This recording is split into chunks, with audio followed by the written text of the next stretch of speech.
Era uma noite fria de dezembro. O mar revolto, a areia, deserta, e 6 jovens, estudantes universitários, desapareceram nas ondas, levados pelo Atlântico. Apenas um sobreviveu. O caso ficou conhecido como a tragédia da Praia do Meco. Mas o que aconteceu realmente naquela madrugada de 2013? Acidente, ritual académico, negligência, ou algo mais sombrio? O silêncio foi ensurdecedor. O sobrevivente, o único que poderia dar respostas, nunca falou. E o país inteiro ficou preso a um mistério que continua a dividir opiniões. Hoje, em Crimes e Mistérios, mergulhamos nas águas frias da Praia do Meco, onde 6 vidas se perderam, e onde a verdade continua submersa. Era a noite de 14 para 15 de dezembro de 2013, na Praia do Meco, concelho de Sesimbra. O mar não estava muito agitado, a temperatura estava muito baixa. Num chalé alugado nas redondezas estavam 7 estudantes da Universidade Lusófona, todos ligados à mesma associação académica e à praxe universitária.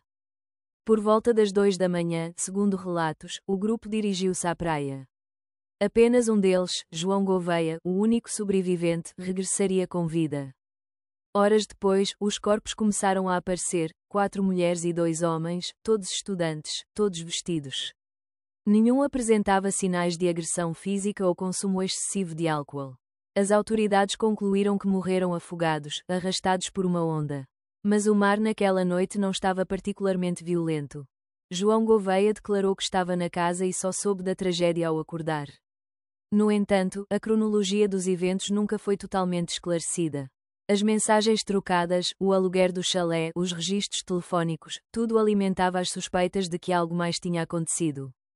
A hipótese mais falada, um ritual de praxe. Especulou-se que os estudantes estariam a cumprir ordens, numa espécie de teste de resistência ao frio, à água ou ao medo. A ausência de provas e o silêncio de João tornaram o caso ainda mais obscuro. O Ministério Público arquivou o processo em 2017, sem imputar responsabilidades. Mas para muitas famílias, para jornalistas e para a opinião pública, a história ficou longe de ser esclarecida. No sábado 14 de dezembro de 2013, durante o dia os 6 estudantes e João Gouveia passam o dia juntos. Foram vistos a comprar mantimentos e álcool. Segundo testemunhas, mostravam-se animados. Eles estavam hospedados numa casa alugada próxima da Praia do Moinho de Baixo, conhecida como Praia do Meco. Por volta das 17h20, chegaram à casa de férias, jantam e iniciam convívio no interior da habitação. Segundo a versão do João Gouveia, todos estavam bem e descontraídos. Entre as 10 da noite e a meia-noite, a festa continua. Não há sinais exteriores de comportamento estranho, mas ninguém fora do grupo os vê depois deste momento. Entre a meia-noite e as 3 da manhã de domingo dia 15. Este é o período crítico, mas o mais envolto em silêncio. Segundo a versão de João Gouveia, este afirma que foi dormir por volta da meia-noite. Diz que quando acordou, já depois das 6 horas da manhã, não encontrou os amigos na casa. Alega ter encontrado apenas roupa e objetos pessoais na praia, sem sinal das vítimas. Inconsistências apontadas. Muitos consideram pouco credível que 6 pessoas decidam entrar no mar frio, à noite, sem que o 7º, dormindo na mesma casa, ouça qualquer ruído. Suspeita-se que tenham sido realizados rituais de praxe, mas João sempre negou. Entre 6 horas da manhã e 8 horas da manhã João Gouveia afirma que, ao acordar, viu que os amigos estavam desaparecidos. Teria saído para procurá-los e viu objetos pessoais na areia da praia. Não ligou imediatamente à polícia nem pediu socorro. Entre as 11 horas da manhã e a 1 hora da tarde João entra em contacto com os pais de uma das vítimas. Só depois é que são acionadas as autoridades. A polícia marítima é chamada por volta da 1 hora da tarde. De 15 de dezembro a 26 de dezembro os corpos começam a ser encontrados, um por um, ao longo da costa. 15 de dezembro de manhã, Tiago André Campos, estudante do curso de Comunicação Aplicada ao Marketing, Publicidade e Relações Públicas, é a primeira vítima mortal a ser encontrada, algumas horas depois do acidente. A 22 de dezembro é encontrado o corpo de uma das 4 raparigas desaparecidas. A 23 de dezembro as autoridades encontram os outros 3 cadáveres do sexo feminino perto da Praia do Meco. 26 de dezembro, encontrado o último corpo desaparecido na Praia da Fonte da Telha, em Almada. As vítimas da tragédia da Praia do Meco eram estudantes jovens, com sonhos e percursos acadêmicos distintos. Muitos estavam envolvidos em atividades de praxe, uma tradição universitária portuguesa que mistura integração e hierarquia, e que, por vezes, cruza a linha do razoável. Tinham entre 21 e 24 anos e estavam ligados ao curso de Ciências da Comunicação da Universidade Lusófona. Os 6 alunos que perderam tragicamente a vida foram: Catarina Soares, de 22 anos. Era estudante de turismo na Universidade Lusófona. Karina Sanchez, de 23 anos, já tinha terminado a licenciatura em Design, estando apenas na universidade por estar a aguardar o resultado de um exame que tinha realizado em setembro. Joana Barroso, de 22 anos. Estudava para o curso de Serviço Social. Andreia Revens, 21 anos. Era estudante na Universidade Lusófona, do curso de Engenharia Biotecnológica e Ciências Naturais. Pedro Negrão, de 24 anos. Estudava Administração de Empresas na Lusófona. Tiago André Campos, de 21 anos. Estudante do curso de Comunicação aplicada ao Marketing, Publicidade e Relações Públicas. Durante a investigação, o Ministério Público tentou reconstituir os passos do grupo, o aluguer do chalé, as deslocações, os horários. Foram analisados registros telefónicos, pegadas na areia, dados meteorológicos e até publicações nas redes sociais. Mas nenhuma prova concreta surgiu que explicasse exatamente o que os jovens faziam na praia naquela madrugada. A tese da praxe académica ganhou força, vários relatos apontavam para a possibilidade de um ritual extremo, talvez uma prova final, imposta aos caloiros. Sugeria-se que estariam vestidos, organizados em fila, e teriam sido apanhados por uma onda repentina enquanto esperavam ordens. O Conselho de Ética da Lusófona e a própria Provedoria do Estudante investigaram o caso, mas com limitações, muitas das conclusões foram inconclusivas ou arquivadas.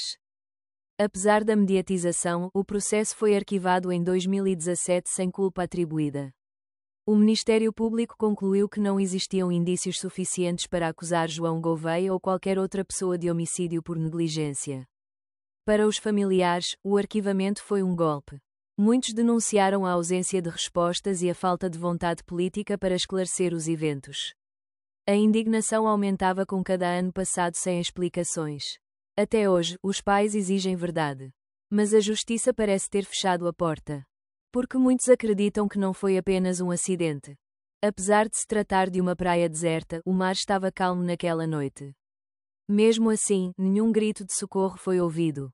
Testemunhas que estavam em zonas próximas não relataram qualquer movimentação incomum, o que levanta a questão: como é que 6 pessoas se afogam de uma vez sem chamar a atenção? João Gouveia, o único sobrevivente, era o Dux, uma figura de autoridade nas praxes académicas. Ele afirmou que estava a dormir no momento do acidente e só percebeu o desaparecimento dos amigos depois. Para muitos, é improvável que não tenha ouvido qualquer som, especialmente estando a poucos metros da praia e com 6 pessoas em perigo. Os telemóveis das vítimas e do sobrevivente nunca foram analisados publicamente com rigor. Havia relatos de que algumas mensagens e ligações desapareceram, e há suspeitas de que alguns dados possam ter sido apagados. Isto levanta a possibilidade de encobrimento ou destruição de provas. Poucos meses depois tornaram-se públicas algumas das mensagens trocadas entre Joana e 2 amigas. Alicia, uma das amigas de Joana, garantiu que a aluna sabia que ia ser praxada e mostrou as mensagens escritas trocadas a 3 de dezembro de 2013, dia em que perguntou a Joana se estaria em Lisboa no fim de semana de 13 e 14 de dezembro. Joana respondeu que iria de fim de semana de praxes com o Conselho Máximo das Praxes da Lusófona. Que chique! De chique não tem nada sermos praxados pelo Mamute e mais outros mamutes. Mamute era o nome de código que usavam para se referirem ao Dux, João Gouveia, o único sobrevivente das pessoas que se sabe terem estado na Praia do Meco na noite de 14 de dezembro. Filipa, outra amiga de Joana e antiga aluna da Universidade Lusófona, mostrou uma mensagem que trocaram no dia do incidente. Depois de ter perguntado se a amiga estava em Lisboa, recebeu uma resposta negativa acompanhada da frase: "Estou a ter fim de semana da praxe." As autoridades só foram alertadas horas depois do suposto afogamento. Questiona-se por que razão João Gouveia demorou tanto tempo a pedir ajuda, já que, segundo a sua versão, encontrou os pertences dos amigos abandonados na praia antes do amanhecer. Embora nunca confirmados oficialmente, surgiram relatos de rituais académicos secretos, possivelmente associados a ordens ou tradições internas da universidade. Alguns ex-estudantes afirmaram que certos batismos envolviam desafios no mar, mesmo em condições perigosas. Se isso ocorreu, configura negligência grave ou homicídio por omissão. Os corpos foram encontrados ao longo de vários dias, mas as autópsias não revelaram ferimentos visíveis nem presença de substâncias. Mesmo assim, não houve reconstituição rigorosa dos eventos, e as conclusões oficiais mantiveram-se genéricas. Isto alimentou teorias de que não se procurou respostas profundas. Esses elementos fazem com que familiares e muitos portugueses continuem a acreditar que o caso da Praia do Meco não foi apenas um trágico acidente, mas sim um encobrimento, negligência institucional ou até um crime oculto por um pacto de silêncio. A tragédia da Praia do Meco deixou feridas abertas, não apenas nas famílias, mas em toda a sociedade portuguesa. Foi um caso que expôs o lado mais obscuro das praxes académicas, mas também o poder do silêncio e da impunidade. As associações estudantis dividiram-se. Algumas condenaram o abuso de poder em praxes. Outras protegeram a cultura de integração. A Universidade Lusófona adotou uma posição de contenção, mas nunca houve sanções internas de relevo. João Gouveia, figura central do caso, nunca foi ouvido em julgamento, nem falou publicamente com profundidade. O seu silêncio tornou-se símbolo da frustração que envolveu este mistério. Para muitos, ele sabe mais do que disse. Para outros, talvez seja apenas mais uma vítima do trauma e do medo. A cobertura mediática foi intensa nos primeiros anos, com programas de televisão, reportagens especiais e entrevistas com os pais das vítimas. Mas com o tempo, o caso caiu no esquecimento institucional. Ainda assim, a Praia do Meco continua a ser sinônimo de tragédia e silêncio. A cada ano que passa, famílias depositam flores na areia, esperando por uma verdade que talvez nunca chegue. O caso civil relacionado com a tragédia da Praia do Meco, onde 6 jovens estudantes faleceram, começou em 2014, após a abertura de um inquérito judicial sobre as circunstâncias da morte dos jovens, segundo o público. O inquérito foi arquivado em julho de 2014, mas as famílias avançaram com ações cíveis contra a Universidade Lusófona e o único sobrevivente da tragédia. As ações cíveis começaram a ser julgadas em fevereiro de 2020, mais de 5 anos após a entrega das ações. Durante o processo civil, João Gouveia quebrou finalmente o silêncio, mas será que disse toda a verdade? Falou durante mais de 10 horas. Entre as suas declarações, afirmou ter ouvido gritos de socorro, incluindo da Joana, uma das vítimas. Disse ter sido apanhado por uma onda lateral, arrastado como se estivesse numa máquina de lavar. Contou que tentou ajudar os colegas, mas perdeu-os de vista no escuro e no pânico. Estas declarações contradizem a sua história inicial. Admitiu agora ter estado no local do acidente e não de estar a dormir na casa arrendada, como tinha confirmado anteriormente. Se a verdade é tão acidentada, por que é que ele não alertou imediatamente as autoridades? Por que esperar até ao dia seguinte? Outra dúvida que foi levantada ao longo do processo civil foi que estiveram mais de 7 pessoas durante este fim de semana. A casa que foi alugada para 10 pessoas, mais 3 do que o João diz que estavam presentes. As mensagens trocadas entre a Joana e a amiga sugerem que havia mais do que uma pessoa a fazer a praxe. Quem eram? Também várias testemunhas disseram ter visto outras pessoas na zona da praia nessa noite. Alguns afirmaram ter ouvido gritos, vozes desconhecidas e movimentos avistados à distância. No entanto, nenhum outro indivíduo foi identificado ou responsabilizado. E o próprio Gouveia garantiu que estavam sozinhos. Em julho de 2021, o Tribunal de Setúbal absolveu João Gouveia e a Universidade Lusófona de qualquer responsabilidade civil. A juíza considerou que não havia provas suficientes para atribuir culpa pela morte dos 6 jovens. Para as famílias, a dor foi ainda maior.